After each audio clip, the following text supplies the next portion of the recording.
17절 말씀, 예수 그리스도의 터 위에 세워지는 교회, 예수 그리스도의 터 위에 세워지는 교회 제목으로 말씀 전합니다. 앞서 말씀드렸던 것처럼 오늘 저녁은 우리 권사님들 헌신 예배로 계획하고 있었는데요. 여러 가지 그런 일들 때문에 잠정 연기하게 되었습니다. 그래서 말씀도 이제 저희가 고린도전서 공부해 가지만 이 고린도전서의 이 말씀에 딱 그 맞는 그런 말씀인 것 같아서 기도하면서 준비하고 했는데 부득이하게 연기하게 되었고요. 우리 권사님들은 교회에 우리 교회의 자랑이고 또 면류관인 분들 아니겠습니까? 우리 교회 많은 권사님들이 계시는데 46년의 역사 써오면서 정말 보배와 같이 훌륭한 우리 권사님들이 계셔서 교회가 주님 앞에 또 이렇게 든든히 세워지는 그런 그 기반이 세워지고 또 우리 교회가 귀한 사명을 감당해 왔다고 생각을 합니다. 모쪼록 우리 권사님들 또 우리 성도님들 개개인의 건강을 잘 주의하시고 또 주의하셔서 또 위에서 계속해서 하나님의 더 놀라운 은혜와 역사 이루어가고 또 승리하는 또 하나님 앞에 귀히 쓰임받는 교회 되도록 계속해서 기도하겠습니다. 우리 예수님은 이 세상을 떠나시면서 딱 교회 하나를 남겨놓으셨습니다. 3년 공생애 하시고 나서 예수님 뭐 남기셨는가? 예수님 남겨놓은 게 재산 이런 거 남겨놓지 않으셨잖아요. 이만큼의 재산을 남겨놓고 그걸 가지고 뭔가를 하려고 하셨는가? 예수님 남겨놓은 게 재산이 아니었죠. 또 무슨 영토를 남겨놓으셨는가? 제국을 만들어서 그냥 큰 땅덩어리를 그 제자들에게 물려주셨는가? 그것도 아니었습니다. 하다못해 예수님 동상 하나 남겨놓지 않으셨죠. 예수님 이 땅에 오시면서 죽은 자들을 살리시고 놀라운 역사들을 다 행하시고 바람이 불면 꾸짖어서 바람을 멈추시고 하나님만이 행하시는 그 놀라운 일들을 행하셨지만 예수님 십자가에서 죽으시고 남은 것 아무것도 없었습니다. 빈 무덤 하나 있었죠. 예수님께서 공생의 사역을 통해서 남기신 것은 11명의 제자, 딱 11명의 제자. 물론 이제 그 중에 대부분은 예수님을 등지고 도망쳤던, 다시 예수님께서 이제 그들을 하나하나 세우셨는데 이렇게 회복된 11명의 제자들이 이 남긴 것, 그게 뭐냐면은 교회죠. 교회. 베드로도 교회를 세우고 그 다음에 도마도 이제 인도의 교회를 세웠고 또 빌립이나 또 많은 그런 그 사도들이 예수님의 말씀대로 흩어지는 곳곳마다 교회가 세워지고 교회의 역사가 계속해서 되어지면서 2000년 지나는 동안 지금까지 교회가 이제 세워지게 된 것이죠. 우리 예수님께서는 교회를 그래서 애지중지하십니다. 그냥 계시록에도 보게 되면은 예수님께서 금초대 사이를 다니시는데 교회라 그랬어요. 교회. 예수님은 지금도 교회를 다니시면서 교회를 격려하시고 때로는 책망하시고 그러시면서 지금도 주님께서는 교회를 위하시고 교회를 위해서 일하시는 그런 분으로 서 있는 것을 보게 되죠. 교회가 왜 예수님은 이렇게 교회를 애지중지하시는가?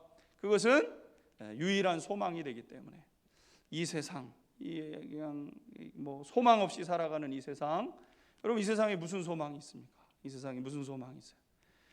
사실 이 세상에서 소망으로 삼을 것이 없잖아요. 그런데 예수님은 우리에게 유일한 소망으로서 이 교회를 이제 세워두신 것이죠. 교회는 생명의 소식을 전하면서 세상에 비치고 소금이 되는 곳이기 때문에 생명의 소식을 전하고 어두워져가는 세상에 어떻게 살아야 되는지 빛처럼 세상이 썩어질 때 그건 썩어지는 것이라고 당당하게 얘기하면서 우리의 생명력을 지켜갈 수 있도록 할 수 있는 곳은 교회밖에 없습니다. 교회가 세워진 곳은요, 이게 아무것도 아닌 것 같지만 여러분 이 교회를 통해서 이 생명의 역사가 하나님이 주시는 그 놀라운 자유와 참된 평안과 행복의 역사가 이제 흘러 들어오게 되는 것 아니겠습니까? 이제 미얀마에 군사 쿠데타가 일어나가지고 지금 해결이 안 돼서 이제 그러는데 제가 새벽 예배 할 때 그런 말씀을 새벽 예배 한번 말씀드렸던 기억이 있는데, 미얀마는 민주화되지 않을 겁니다. 이렇게 이제 얘기를 한 적이 있어요. 그럴 수밖에 없죠. 그거는 그 진리가 선포되고 선언되어지는 곳이 있어야 되는데, 미얀마 땅은 그런 곳이 없어요. 교회가 없습니다. 무엇이 옳고 무엇이 그른지를 분명히 말씀 위에 굳게 서가지고 목숨을 내걸고 그것을 지켜낼 수 있는 그 영적 기반이 없어요. 그러니까 그 땅이 잘 될래야 잘 될 수가 없습니다. 이건 뭐 어떤 그 나라를 폄하하려고 하는 그런 것이 아니라요, 교회가 있고 없고의 이 놀라운 생명의 역사에 그 흐름이 있는 것 아니겠습니까? 예수님은요, 이 땅에 우리로 하여금 생명의 소식을 전하고 빛과 소금의 사명을 감당하도록 주님께서 교회를 세우셔서 교회가 그 일들을 계속 감당하는 거예요. 계속해서 그것을 주님 구원받은 하나님의 백성들이 모여서 진리의 말씀을 붙잡고 어떻게 살아야 되는지를 결단하면서 상황과 형편에 흔들리지 않고 하나님의 말씀을 이루면서 성취해가면서 살아가는 그런 일들이 있게 되는 것이죠. 교회는 이토록 중요하고 하나님의 최고의 관심사이지만 교회를 건강하게 세워가는 일은 그렇다고 저절로 되지가 않습니다. 이 교회는 놀라운 영광스러운 곳이고 이 예수님께서 애지중지하시면서 돌보시는 곳이지만은요, 그럼 교회 건강은 그냥 이루어지는가? 결코 그렇지 않습니다. 교회를 모르면 교회에 대해서 오해가 생겨나게 되고 그 오해 때문에 어려움을 겪기도 하지요. 역사적으로 보아도 교회는 안팎의 도전을 계속해서 받습니다. 외부의 시련이, 외부의 박해가 교회 전체에 임할 때가 있었고요. 그렇지 않다 하더라도 내부적으로 교회의 이 교회됨을, 교회의 순수함과 거룩함을 뒤흔드는 그런 일들이 계속해서 있었던 것이죠. 우리가 배워가고 있는 이 고린도 교회도요, 이와 같지 않았습니까? 그래서 고린도 교회는 외부적인 박해는 이때는 없었지만, 베드로 전서를 쓰는 그 시대부터 외부 박해가 이제 있었지만 내부 문제는 항상 있었어요. 그래서 특별히 고린도 교회 같은 경우에는 이 지역과 사회가 떠안고 있는 여러 가지 문제들이 그냥 자연스럽게 교회 안에 나타나게 되어져서 교회의 건강을 심각하게 위협하고 있었던 것이죠. 고린도 교회는 뭐 사통 발달 그냥 다 이렇게 오가는, 지금으로 보게 되면 현대 사회와 가장 비슷한 그런 그 모습을 가지고 있었던 교회가 고린도 교회였습니다. 고린도, 로마, 에베소서, 빌립보 뭐 쭉 교회들이 나열되고 교회들이 있지만, 고린도 교회, 그러면 현대 교회가 갖는 그런 특성들이 고린도 교회 안에 이제 있게 되었다는 것이죠.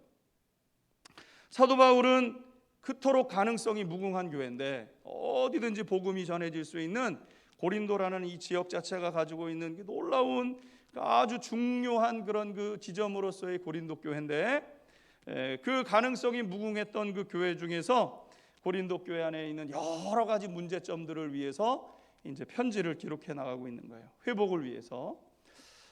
그 첫 번째는 무엇이냐면은 교회 내의 분쟁.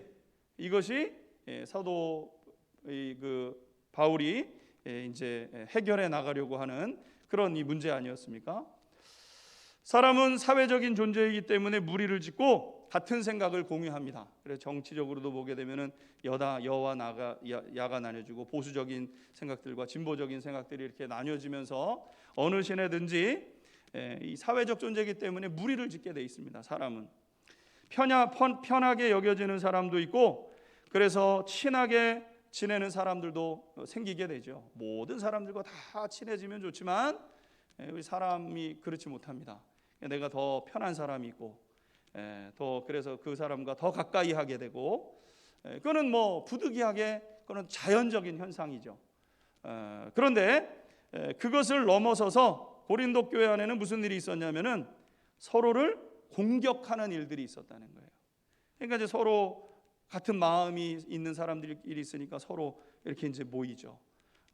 예루살렘 교회도 보게 되면은요, 히브리파 그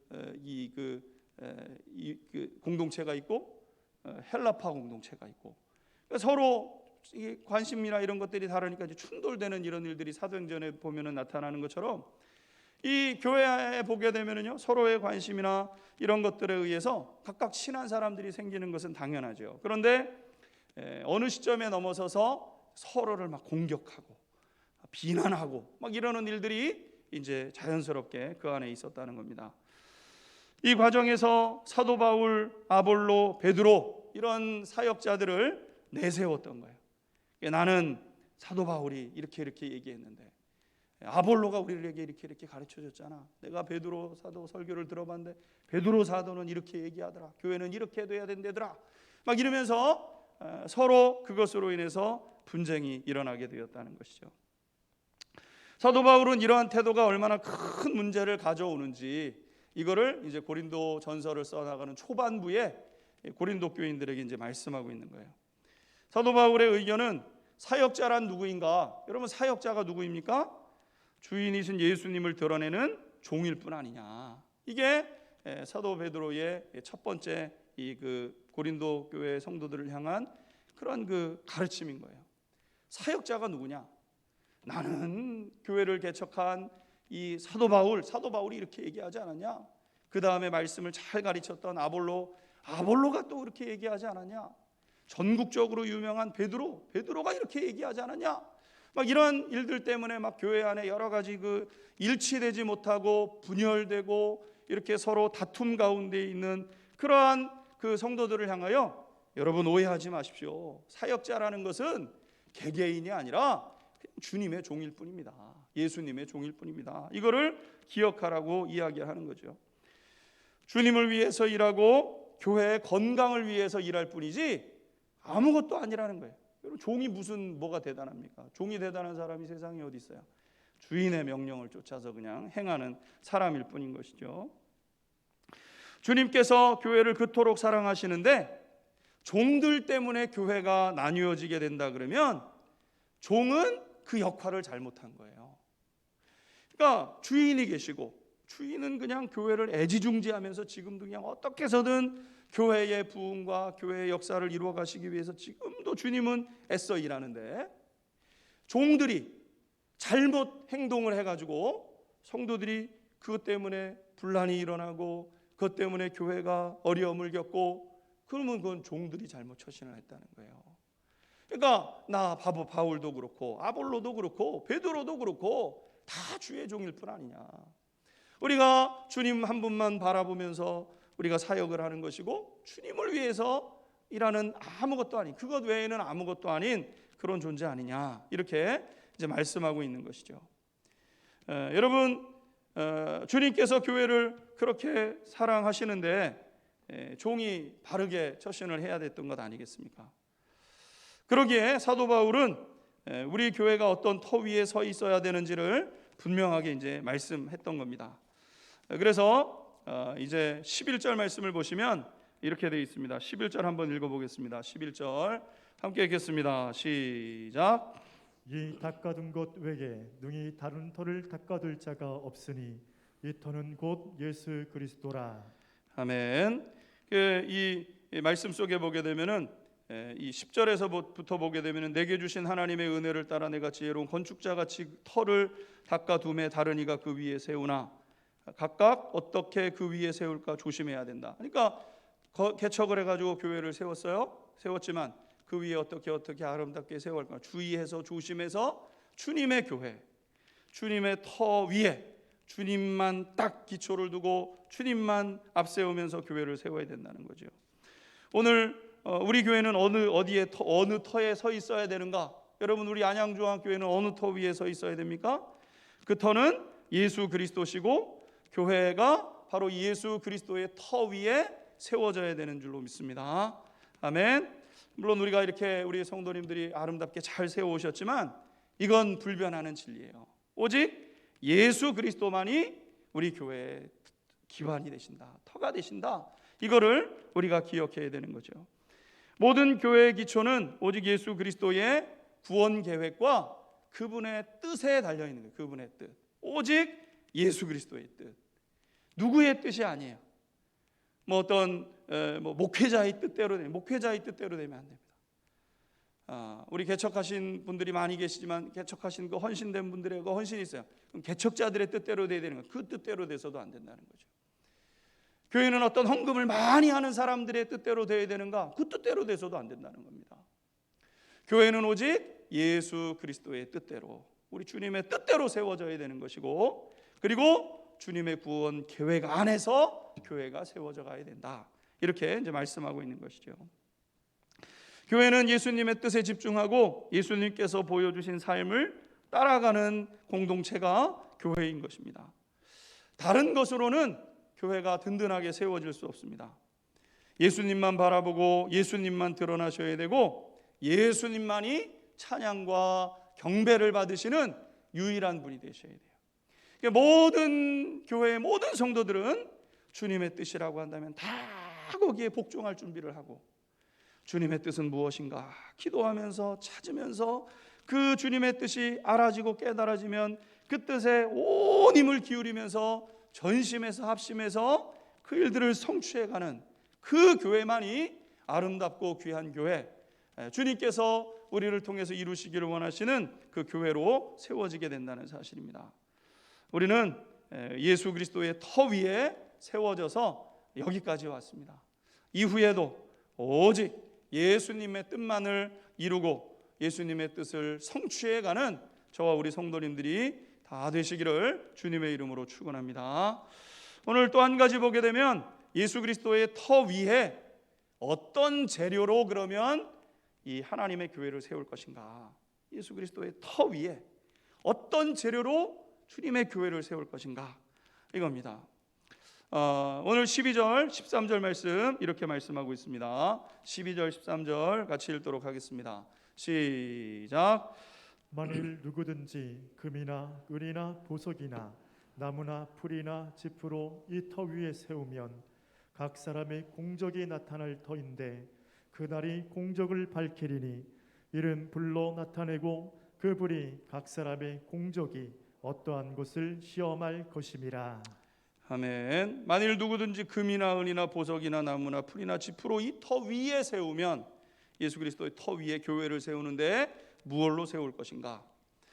오늘 말씀 속에서 우리 성도님들 어린 시절에 들으셨던 우화 하나가 떠오르실 겁니다. 아기 돼지 삼형제라는 이제 우리가 이 얘기를 어려서부터 이제 듣지 않습니까? 그래서 이제 아기들이 태어나면 그림책 속에도 이런 게 있고, 이제 돼지 삼형제가 이제 장성을 해가지고 어느 날 이제 독립을 하잖아요. 그래서 이제 각각 자기 집을 져야 되겠다, 내 집을 져야 되겠다. 이렇게 아기 돼지 3마리가 각각 집을 짓기로 이제 하게 되었던 것이죠. 첫째 돼지는 얼른 뛰쳐나가가지고 이제 집을 지어야 됩니다. 뭘로 집을 지을까? 가만히 생각해 보니까 집이 좋겠다는 거예요. 집은 널브러져 있고 촉촉촉촉 세우기만 하면 되니까. 그러니까 첫 번째 돼지는 짚으로 이제 재료를 삼아서 집을 지었습니다. 시간과 정성 별로 들지 않았어요.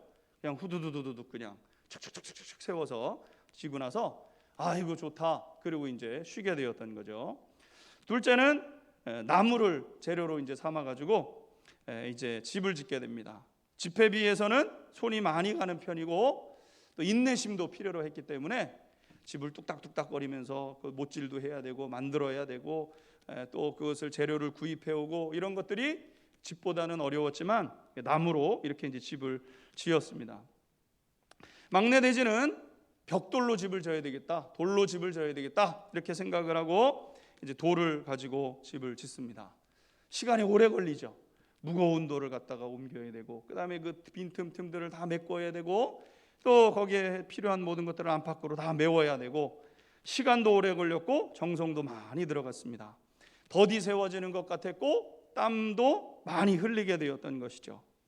3마리가 다 집을 지어놓고 나니까요 다 똑같은 것 같아요. 다 좋은 집인 것 같습니다.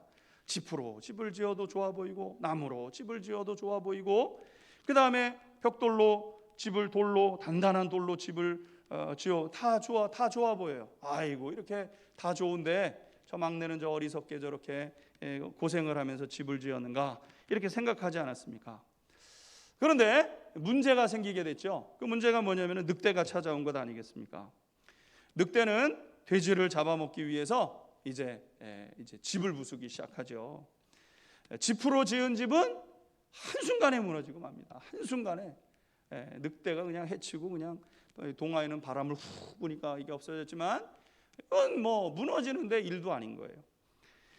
나무로 지은 집도 어렵지 않게 부셨어요. 나무로 그냥 두들기고 못을 뽑아내고 뜯어내고, 그러니까 둘째 돼지도 이제 도망을 쳐야 되는 것 아니었겠습니까?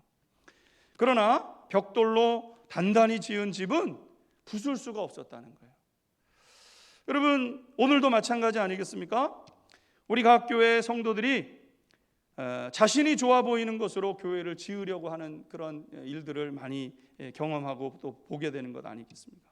우리 주변에 있는 교회들을 보게 되면요, 그냥 내가 좋아 보이는 걸로 교회를 짓는 거예요. 내가 좋아 보이는 걸로. 어떤 교회는 비교적 쉬운 도구들을 사용하지 않습니까? 사람의 친분 관계, 뭐 친한 사람들 다 불러 모아서 그냥 교회를 만드는 거예요. 뭐 사돈 팔촌 다 불러가지고 교회를 만들어서, 여러분 교회를 그렇게 하면 쉽죠. 이거 뭐 아는 사람들, 친구, 친척 다 동원해가지고 한 20-30명 해가지고 여러분 교회를 시작하는 게 그게 어렵습니까? 다 동의해주고 도와주고, 이왕 신앙생활하는 거 내가 아는 사람한테 가서 신앙생활하고 뭐 이렇게 생각을 하죠. 또 사람의 생각과 마음을 즐겁게 하는 프로그램들, 인간적인 관계들을 막 만들어서 서로 막 얘기들을 하고 막 서로 좋은 게 좀, 제가 캐나다에 있을 때 보게 되면 한 70명 정도 모이면 맨날 하는 게 뭐냐면은 왜 바깥에 나가가지고 바베큐 파티 하는 거예요. 바베큐. 그냥 김치 만들어 왔다고, 김치 권사님 잘 만드셨네요, 뭐 이런 얘기하고, 여러분 그냥 그거 먹고 그게 교회인 줄로 생각을 하는 거예요. 인간적인 친분들을 쌓아가면서 인간적으로 친해지는 그걸 가지고 교회인 것으로 착각하는 것이죠. 어떤 사람들은 인간적인 경쟁심을 또 동원해가지고 이 그룹과 이 그룹을 막 경쟁시키듯이 해가지고 여러분 교회를 그렇게 세워가려고 하는 데도 있고, 어떤 경우는 막대한 재정을 투자해서 건물을 화려하게 지어놓고 또 교회를 시작하는 분들이 있어요. 어떤 사업하시는 분들 중에서 재정이 있는 분들, 그런 분들이 자기가 그냥 뭐 굉장히 많은 돈을 들여가지고 건물을 짓고 자기 뜻대로 목회자를 청빙하고 이렇게 해서 교회를 세우려고 하는 그러한 시도도 있는 것이죠. 근데 여러분, 이런 것들은 대부분 인간적이고 세상적인 방법입니다. 쉬워 보이죠? 돈이 많이 있으니까 그냥 그 돈 많이 있는 걸 가지고 그냥 건물을 번듯하게 올려놓는 거, 여러분 그렇게 해서 교회가 저 교회는 굉장히 쉽게 되어지네 이렇게 생각할 수 있죠. 오늘 고린도 교회 같은 경우에는요, 당을 지어서 네 편 내 편 나뉘어져서 이 경쟁심 위에 교회가 세워졌잖아요. 고린도 교회 첫 번째 문제는 경쟁입니다. 경쟁. 서로 막 비난하고 서로 막 서로 경계하고 이러면서 교회가 있었던 겁니다. 오늘 성경에도 보게 되면은요, 나무나 풀이나 지프로 예수 그리스도의 터 위에 세우는 그런 사람들이 있다는 거예요. 그래서 우리가 읽었던 본문의 말씀에 보게 되면은 이 나무나 풀이나 지프로 이 터 위에 세우면 이렇게 말씀하고 있잖아요. 그러나 여러분, 이렇게 쉬운 방법으로, 이런 방법으로는요 교회가 세워지지 않는다는 겁니다. 반면에 어떤 교회 성도님들은 끈질긴 기도의 수고와 한 영혼을 향한 사랑의 헌신, 주님을 끊임없이 닮아가려고 하는 그 끈질긴 노력으로 교회를 지어가는 그러한 성도님들도 있는 거예요. 그런 교회도 있는 거예요. 다시요, 끈질긴 기도의 수고. 한번 따라서 해볼까요? 끈질긴 기도의 수고. 끈질긴 기도의 수고. 이게 기도가 힘듭니다, 여러분. 여러분 금방 일어나고 싶잖아요.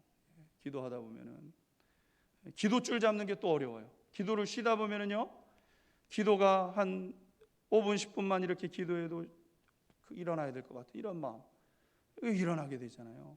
기도의 줄을 붙잡고 그냥 하나님 앞에 끈질기게, 이 야고보 사도가 낙타 무릎이 되는 것처럼 하나님 앞에 끈질긴 이러한 그 기도의 수고가 있어야 되고, 한 영혼을 향한 사랑의 헌신, 한 영혼 때문에 애쓰고 수고하고, 어린아이와 갓난아이와 같은 영혼을 어린아이로, 어린아이와 같은 영혼을 청년의 신앙으로, 청년의 신앙을 장년의 신앙으로 만들어가기 위해서 여러분 한 영혼을 그냥 꽉 끌어안고 그냥 찾아가고 기도하고 권면하고, 여러분 이러면서 한 영혼을 세워가기 위해서 그냥 한 영혼을 마음에 품고 그 한 영혼 때문에 하나님 앞에 기도하고 부르짖고 마음에 불이 있고, 여러분 이런 마음, 주님을 끊임없이 닮아가기 위해서 자나깨나 주님만 생각하고 주님이 걸어가신 그 길을 생각하면서 그렇게 교회를 세워가는 거예요. 오늘 본문 말씀에 보게 되면은 금이나 은이나 보석으로 집을 지은 사람도 있다, 교회를 세우는 사람도 있다는 거예요. 금이나 은이나 보석 같은 걸로 집을 세우는 사람, 이와 같은 사람들이죠. 여러분, 금이나 은이나 보석으로 건물을 지으려면 얼마나 수고하고 헌신해야 됩니까? 다른 사람 쉬고 놀 때 열심히 일해야 돼요. 금으로 집을 짓기 위해서는요, 금이 그냥 어디서 그냥 떨어집니까? 그걸 얻기 위해서 얼마나 애쓰고 수고해야 됩니까? 교회를, 주님의 교회를 아름답게 세워가기 위해서요, 다른 교회 놀 때 정말 하나님 앞에 끊임없이 기도하고 고되게 수고하고 봉사하면서 온 힘을 다해서 사랑의 헌신으로 서갈 때 그 예수 그리스도의 반석 위에 비로소 교회가 세워지기 시작하는 거예요. 물론 편하게 짓는 것이 지혜로워 보일지 모르지만, 아유 왜 저렇게 고생을 해, 이렇게 쉽게 지으면 되는데, 이렇게 하면은 사람들이 구름대처럼 몰려 들어오는데 이렇게 하면은 되지, 여러분 그렇게 할 수 있을지 모르겠어요. 그러나 여러분, 이러한 쉽고 편안한 방식은 결국 불과 같은 시련이 다가왔을 때 모든 것을 다 잃어버리고 이 땅에서 축복도 잃어버리고 심지어 영원한 생명까지도 잃어버리는 그런 이유가 된다는 것이죠. 제가 고향이 춘천인데, 춘천에 있는데 큰 교회가 하나 있었습니다. 큰 교회가.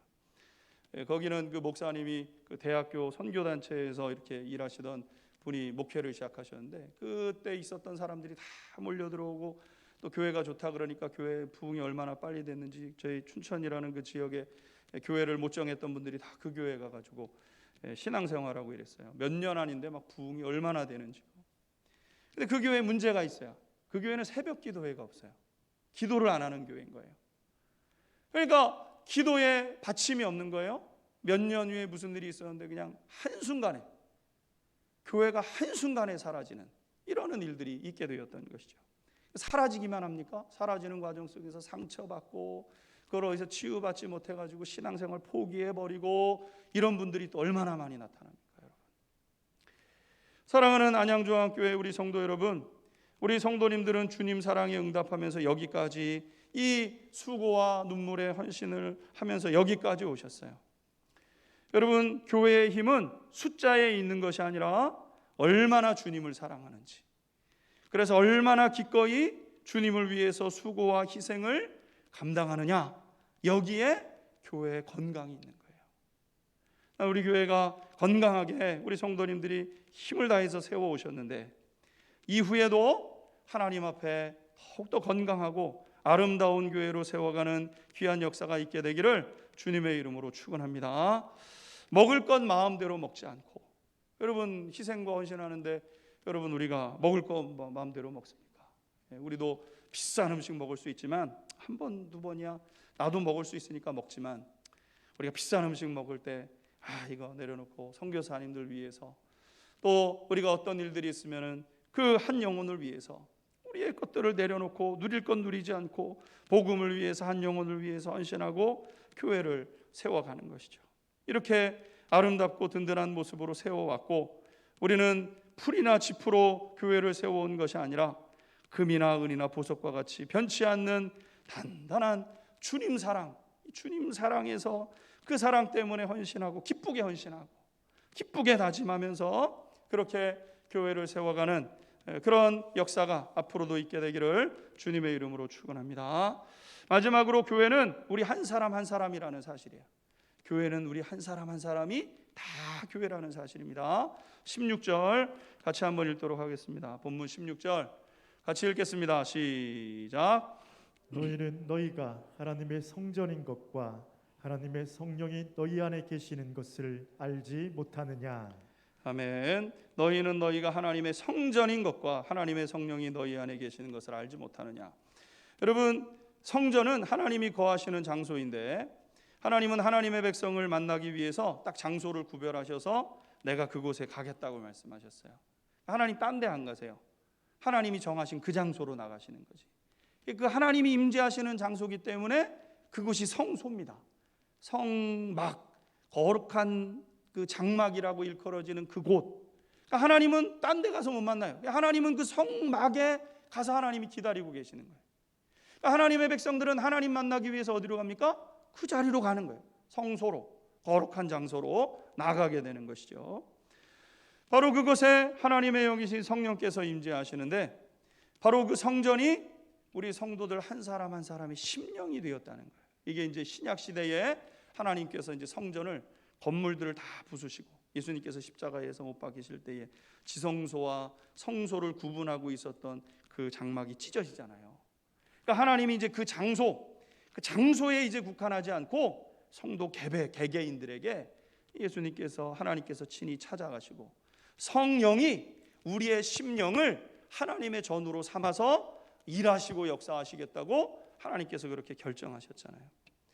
그래서 각 성도의 마음은 하나님의 영이신 성령께서 임하시는 성전, 우리의 심령이 하나님이 임재하시는 장소가 이제 되어지게 되는 것입니다. 인비주얼한, 보여지지 않는 그 성전이 곳곳에 있게 하셔서 성전의 역할을 감당하게 하신 것이죠. 그리고 이러한 성전들이 한 자리에 모여서 이렇게 모일 때 이 모임이 교회가 되는 거예요. 교회. 우리 집사님도 성전이시고 권사님도 성전이시고, 성전들이 모일 때 그 모이는 그 자리가 교회가 되는 교회.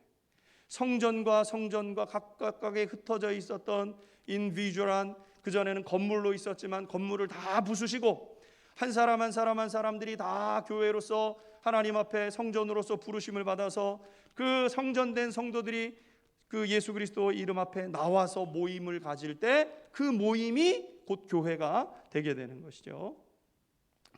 그래서 여러분, 한 사람의 영적 건강이 온 교회의 영적 건강의 지표가 된다는 것입니다.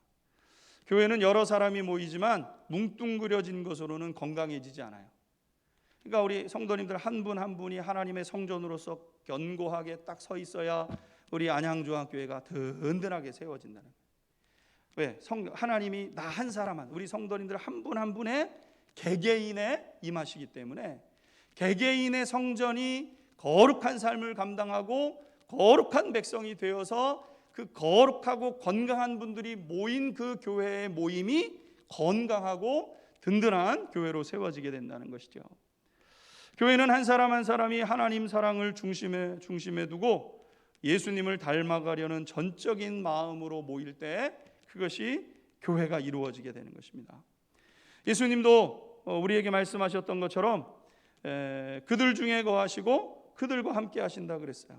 그래서 마태복음 18장 20절에 있는 말씀 속에 이렇게 되어 있습니다. 두세 사람이 내 이름으로 모인 곳에는 나도 그들 중에 있느니라. 두세 사람이 내 이름으로 모인 곳에, 예수님의 이름으로 모이는 그곳, 두세 사람이. 그러니까 우리가 예수님의 이름으로 그 모일 때 예수님이 그곳에, 성령이신 성령께서, 이 거룩하신 영이신 그분께서 강력하게 역사하시고 하나님의 도움의 손길로 함께 하시는 것이죠. 사랑하는 성도 여러분, 우리 앞에는 놀랍고 영광스러운 하늘의 상급이 기다리고 있어요. 믿음의 백성들 앞에서는요, 하나님, 저는 늘 그걸 기대하잖아요. 하나님이 얼마나 놀라운 것을 주실까.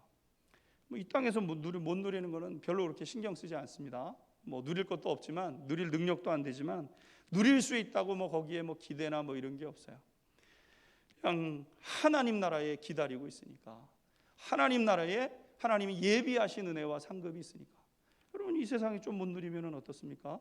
영원한 상급이, 크고 말로 할 수 없는 그 주님께서 예비해 놓으신 그 상급이 나를 기다리고 있는데, 여러분, 우리는 그것을 바라보면서 오늘도 하나님 나라를 위해서 묵묵히 헌신하며 이 믿음의 여정을 걸어가는 것이죠. 여러분, 우리 말씀, 이 말씀 한번 18절 말씀 읽고 기도하겠습니다. 18절 한번 읽겠습니다. 18절 함께 읽겠습니다. 시작. 아무도 자신을 속이지 말라. 너희 중에 누구든지 이 세상에서 지혜 있는 줄로 생각하거든 어리석은 자가 되라. 그리하여야 지혜로운 자가 되리라. 아멘. 지혜 있는 줄로 생각하거든 어리석은 자가 되라. 내가 지혜롭고, 여러분, 인간적인 지혜로는 우리가 하늘의 상급을 누리지 못하잖아요. 예수님이 얼마나 미련한 분이셨어요. 인간적으로 보게 되면 너무너무 미련. 그냥 도망쳐도 그만인 거고, 아니라고 부인하면 그만인 거고, 해명하면 다 되는 거고. 근데 그거 다 안 하세요. 미련해 보이죠. 근데 오직 하나님의 뜻이기 때문에 하나님의 뜻만 생각하고 걸어가셨기 때문에 그분은 놀라운 그 영광스러운 상급과 그 은혜를 누리셨던 분 아니겠습니까? 헌신이 미련한 것 같습니다. 여러분, 그러나 여러분, 그 미련함이 우리의 삶의 지혜인 거예요. 우리의 삶을 주님 앞에 내어드리면서 이 헌신된 성도의 삶을 통해서 우리 주님의 교회가 건강하고 든든히 여기까지 세워졌는데, 이후에도 하나님께서 우리 약속하신 그 은혜만을 바라보면서 헌신을 통해서 주님의 교회를 아름답게 세워가는 그런 은혜가 있게 되기를 주님의 이름으로 축원합니다. 아멘. 이 시간 우리 같이 찬양하겠습니다.